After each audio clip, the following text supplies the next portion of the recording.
Tennessee State head coach Rod Reed, the Tigers, thrilling 21-20 victory on the leg of Antonio Zeta this past week.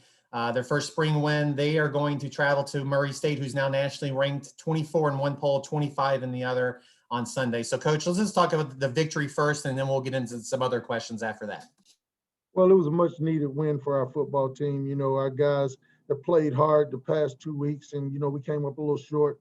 And just to see the joy and, you know, exuberation on the face after the game, and the way that we were able to win it, you know, we had a chance to fold there with 40-some seconds left on the clock, and they got that late field goal after we had blocked one. You went from a extremely high to a low after, you know, we got the delay call and they got to kick it again and make it.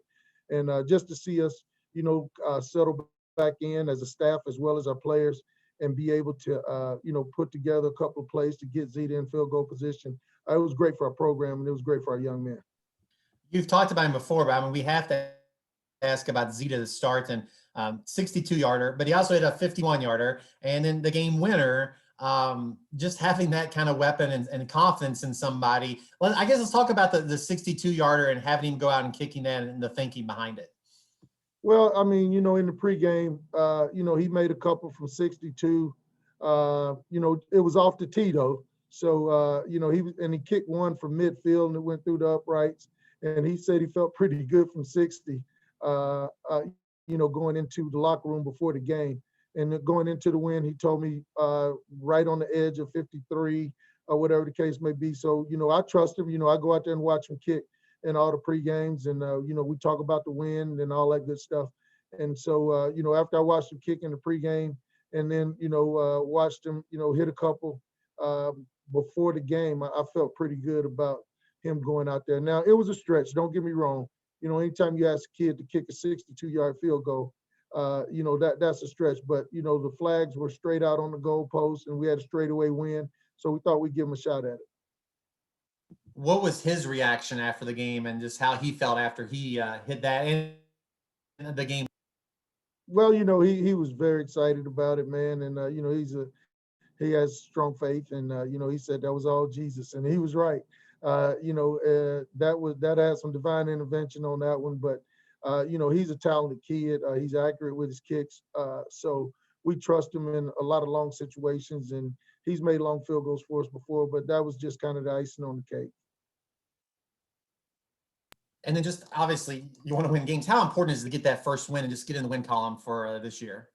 It's very important, you know, especially after being so close in the first couple of games. You know, if we could take the first quarter out of our first two games, you know, we would probably be sitting in a better situation. But, you know, you can't do that. Hindsight is 20/20. But, you know, moving forward, it was great for these kids to be able to get a victory and grind one out like that and play well on both sides of the ball. So I feel really good about where we are. I think that our kids understand that, you know, we got to never say die attitude over here. These guys fight to the finish. And if we continue to get better week to week, you know, I feel real good. I think that, you know, we got a really young team, Kyle. We got 7 seniors on this football team. You know, we're a junior, sophomore laden team. You know, most of our better players are in that class. They have to be with only 6 seniors. So I feel really good about these guys. And I think, you know, as we continue to mature the rest of the season, you know, we're going to go a long way. I think that this is a huge test for us this week, playing Murray State on the road. But, you know, what better place would you want to be? I'll ask about Murray State in just a sec, but what's the margin of error, I guess, between a win and a loss in this conference? It seems like it could be 1 or 2 plays on any week. The games are all close. They're back and forth, but it doesn't seem there's much margin for error. There's not. And you got to play error-free football. And normally if you can win the turnover margin, you can put yourself in a good position to win games. So you got to protect football and you got to, you know, stay in front of the chains. You know, like I said, the first couple of weeks we were behind the chains a lot. And we weren't able to stay on schedule offensively. We got to be able to stay on schedule. We got to cut down on penalties. I think we had 9 this week. But, you know, the ones that hurt you are the ones that are pre-snap variety. And we had a couple offsides on defense. I think we did better on offense. We only had 1 false start. So that's improvement. But we have to play error-free football, and you got to make sure that you take care of your assignments on every play. So you're playing a team that is off to its best start since 1998. It's ranked for the first time in a decade. New coach, but not new to you. Obviously, you've faced him before.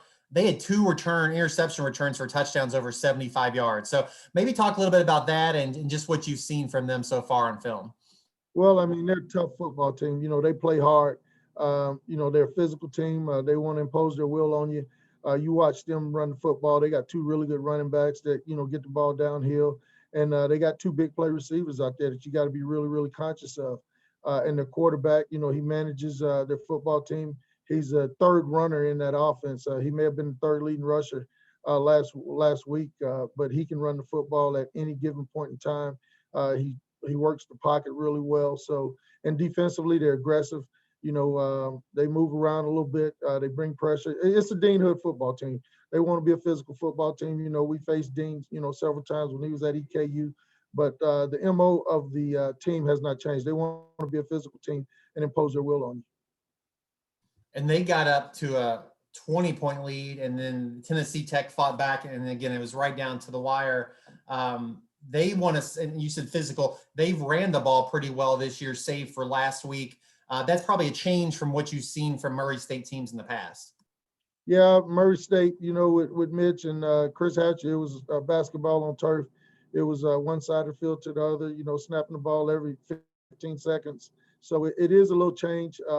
You know, this is a more methodical, you know, drive the ball, play action, you know, get the ball down the field, you know, and they can spread it out and throw it also. So they're a very well coached team. And, you know, you can see Dean putting his stamp on this team early on. And the key is keeping Racer One off the track. Is that correct? Absolutely. Every time you go down there, don't kill the horse. Well, Coach, we appreciate your time this morning. Best of luck on Sunday, and we'll talk to you next Tuesday. All right. Thanks. Go Big Blue.